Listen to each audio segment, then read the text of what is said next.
Hey guys, it's Marissa. So in today's video, I'm trying out the Nightmare Before Christmas palette by Colourpop. I was so excited when they came out with this just because it was something different than the Hocus Pocus one that they came out a second time this year. So I really wanted to try this mainly because of the gray shades in the palette.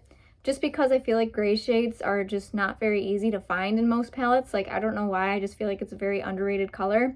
So I wanted to go ahead and try it.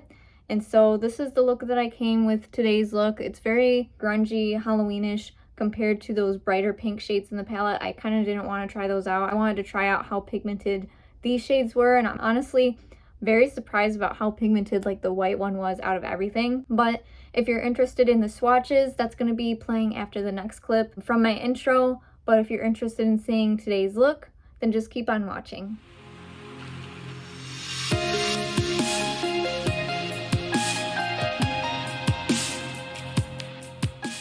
So I'm just watching everything horizontally, starting with the first row at the top. It's Zero, which is that really beautiful white shimmer shade, then Meant to Be, which is that warmer grayish tone, and then it goes from Dear Friend, In My Bones, Pumpkin Patch, which is also a really pretty shimmery golden orange shade, Christmas Town, Frog's Breath, Dr. Finkelstein, or Dr. Finkelstein. Honestly, I don't even remember how they pronounce it. If you guys remember, let me know down below because I honestly can't remember right now.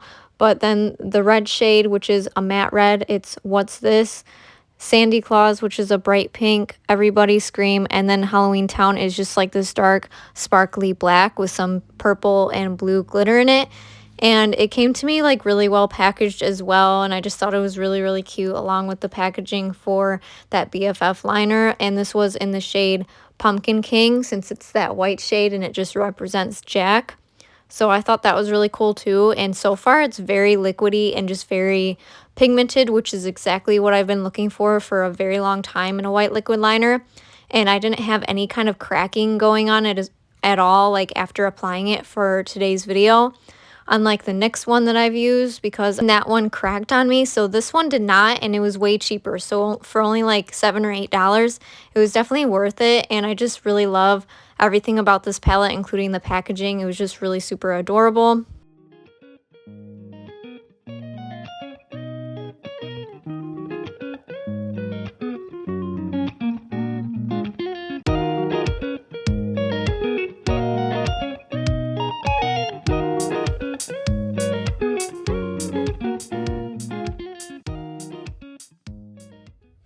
Alright, so I already have like concealer and stuff on my face anyways, so I already kind of have an eye look put together, but I'm just going to go ahead and take off like the mascara and eyeliner and just start from scratch. I'm not going to redo my whole face. I'm just going to start with the eyes and stuff and mainly just focus on that, since those are the products that I bought for today's video that are just going to go with the eye look. So I'm just taking a Clinique makeup remover wipe, and I'm just going ahead and removing all of the mascara and eyeliner that I have.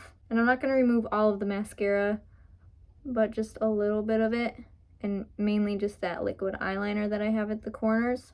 And then just so you can kind of see where I removed it, I'm going to just take a beauty blender and whatever's left over on there, I'm just going to try to blend that in.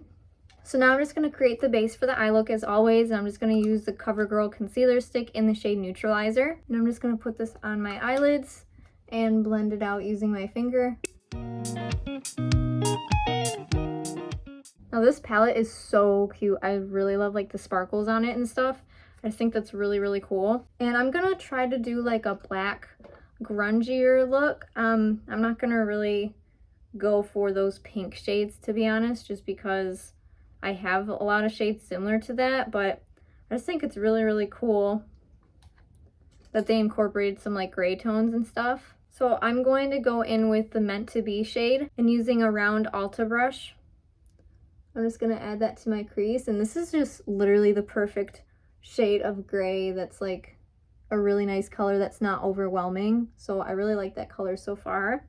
Like at first in the pan, it kind of looks a little bit on the warmer side, which it is, but I didn't know if it would come off like more brown than gray. But you can definitely tell that this is like a gray shade, which I really, really want. That's what I wanted in this palette, was honestly those gray shades. I feel like they're not very popular in palettes, and I I don't know, I feel like that they're pretty underrated. Like, you can really create a lot of smoky eye looks with this kind of shade as well. And it's also just like a really good transition shade for any like darker eye looks and stuff like that. So I'm kind of just flicking it upwards and just kind of making my eyes go up this way. Next is In My Bones, and these are a little bit powdery, but I always apply them pretty heavily onto the brush, like I really pack it on. Now the shade In My Bones, it looks like a matte black in the palette, but honestly when I'm adding this, it's like a really dark gray, which I don't mind that at all, just because there is an even darker shade called Halloween Town, and it has like some sparkles in it, and I think that's the black shade. So this is like a even darker gray, and you can really see the difference between this one, like how much more of a warm tone that is compared to this one. This one's definitely like a cooler tone of gray. So now I'm not too sure what to use. I think I'm gonna go in with 0, but I kind of want to create this as a cut crease, and to just create a little bit more tackiness for that shade before I even add it on, I'm just gonna be using the NYX Glitter Primer, and using an e.l.f. concealer brush, I'm just gonna be forming that cut crease.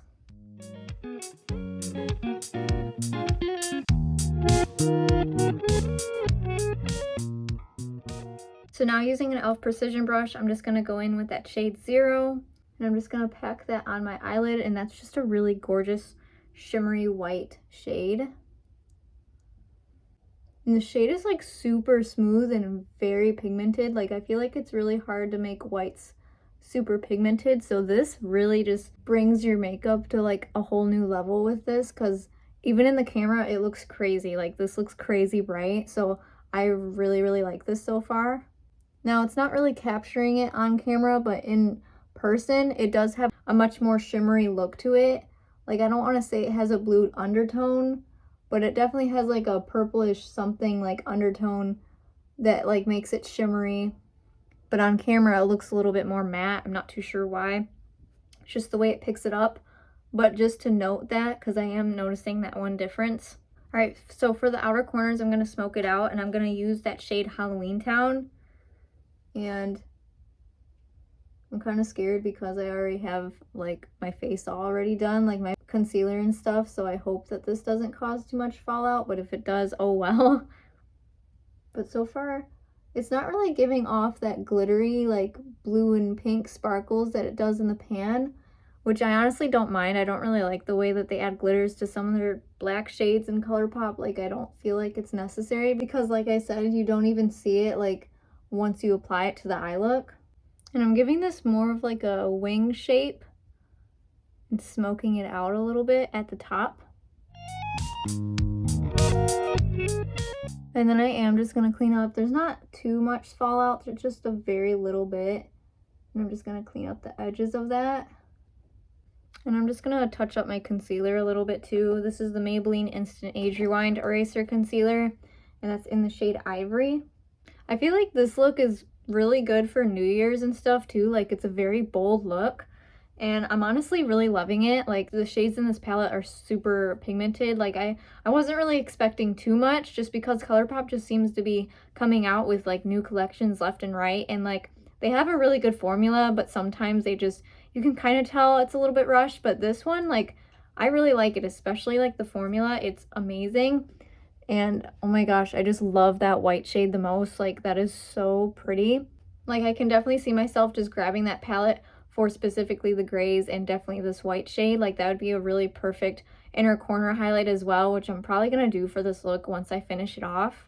I'm also just going to use an e.l.f. blending brush, and using that white shade, which is called 0, I'm just going to use that as an all-over highlight. And I just cannot get over how pigmented this is. Like, that was just from a few taps, and that's like blinding. So I really love this.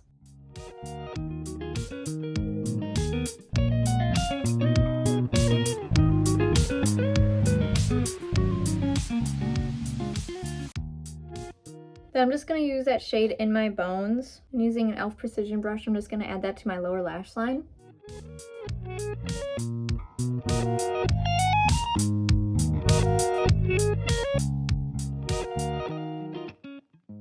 And then I'm going to take 0 again and add that as an inner corner highlight. And then for mascara, I'm just going to use the Essence Lash Mascara in the shade Black, and also the Ulta Beauty Maximum Lashes Mascara in the shade Black as well.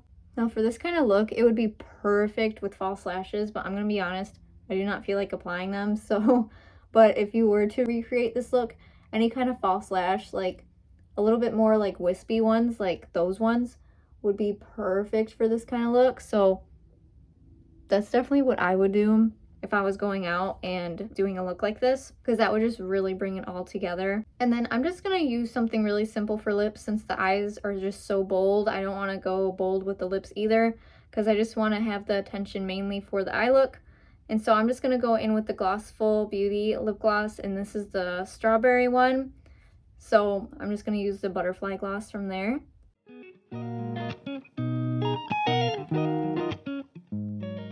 And I almost completely forgot, like, I have one last thing to try out, and that is the Pumpkin King White Liquid Liner. It's their Halloween version of the BFF liquid liner that they have, but they made it Nightmare Before Christmas version. So I'm gonna go ahead and try it. In fact, I'll just add that as the eyeliner wing for this look and see how pigmented, because I've tried one from NYX before, and I did not like that one at all. And the reason why is because within minutes of me putting on the liquid eyeliner, it just started cracking. Like on my skin, it started cracking and just flaking off like onto my face. And the NYX stuff is not that cheap. Like, they're pretty pricey for retail store stuff. So I would not recommend that. I've heard a lot of other people talk good about it, so maybe I just got like a bad one, but I tried it twice. Like, I got 2 different ones and it gave me the same problem. So I don't know. This one seems to be a little bit more liquidy compared to that one. It's probably not good that I'm applying this on gray just because I don't want it to get ruined. I don't want this part to get ruined, but I'm just going ahead and doing it anyway. But it seems to be pretty pigmented, which I do like that. I don't know how long the use is though, because I never use pens like this, but for today I'm going to, and it seems to not be giving me any kind of problems with the tip being dry or anything like that. Like, it seems to be applying pretty nice. And then I am going to go in with this e.l.f. liquid eyeliner just so you can see that white liner a little bit more, and I'll just have that like complement it a little bit. So I'm just adding it like right below. And then that is the completed look. So I really, really love how this turned out. It's very dramatic, but you can definitely tone it down a little bit too. I just really wanted to try out those gray tones, like how I said. And I just really, really like it. I love the packaging. I love everything about it. And I think it's really cool that it glows in the dark as well. Personally, I think I would have just replaced those pink shades with like greens just to represent like the Oogie Boogie guy from the ending of the movie, since he was basically the bad guy. So I would have done that because I feel like the pink just does not match with like any of the characters at all. So that's just my opinion, but I still really like it. I probably will use those pink shades in the future, maybe for like Valentine's or something, but I still really like it, and I had a lot of fun doing this look. And so if you're interested in seeing more videos from me in the future, you can always subscribe down below, because I upload every Sunday at 3 p.m. Eastern Standard Time, and you can also hit the notification bell to be notified for every single time I upload. And I'll just see you guys next time. Bye.